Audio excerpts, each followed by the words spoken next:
Hey guys, this is how to make Wix website fit all screens.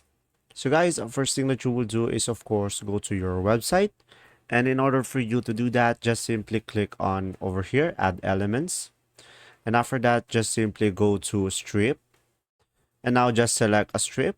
So I'm gonna go for, let's say, black, and I'm just gonna adjust it down below, and from here guys, just simply click on change background and go to settings, and from here make this to a 0%.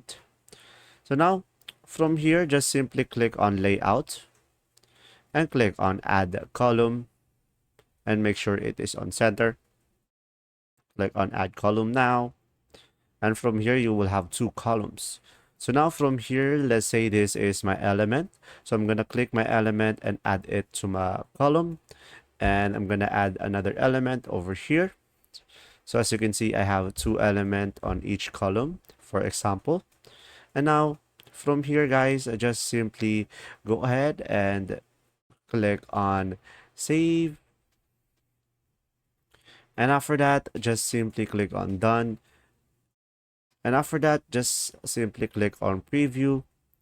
And as you can see, guys, when we make the website smaller, as you can see, it follows the element.